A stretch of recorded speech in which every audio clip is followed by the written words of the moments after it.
Moving on, several people in Sri Lanka held demonstration against the government and demanded justice for the loved ones who had disappeared during the country's civil war. Holding photographs, black flags and burning wood torches, the protesters said they had not received any satisfactory response into the prolonged probe post-decades-long war.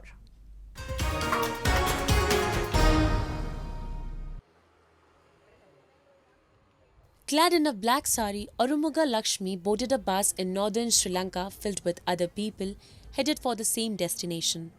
A protest site to demand action and justice for their loved ones who had disappeared during the country's civil war.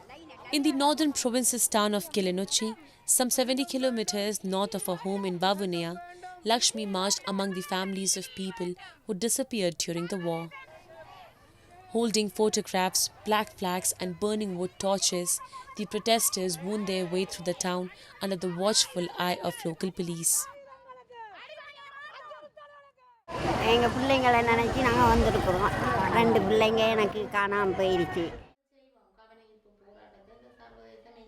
During the brutal 26-year civil war between the Sri Lankan government and a militant group, the Liberation Tigers of Tamil Eelam, Lakshmi's daughter Ranjini Theravi went missing in 2004, followed 3 years later by her son Sivakumar.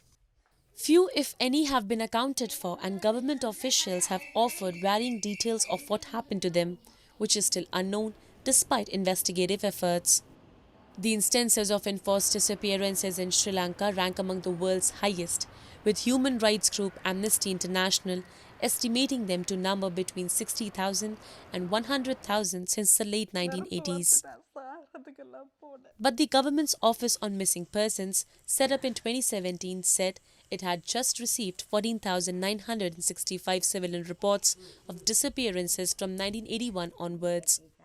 Years after the war ended in 2009, families such as Lakshmi's and the hundreds of women who marched with her in the former LTTE stronghold of Kilinochchi in August still seek their missing relatives and answers. Pressure is growing for the government to act.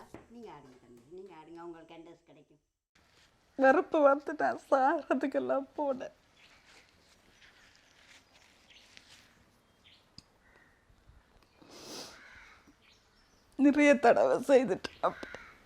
இப்போ இந்த sister தானே என்னை கூப்பிட்டு என்னட்ட கதை இப்போ கோயிலில் கிடைக்க முதல் வந்து தட்டி கதைச்சு விட்டுட்டு தூக்கம் போட போனேன். மருந்து குடிக்கணும். எனக்கு இந்த பிரிவு வந்து எனக்கு தாங்கவே முடியும்.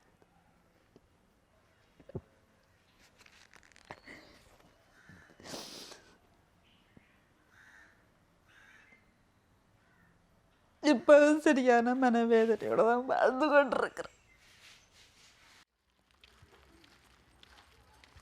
In a report on October 4th, the UN High Commissioner for Human Rights said the office and other steps taken by the government had fallen short of the tangible results expected by victims and other stakeholders.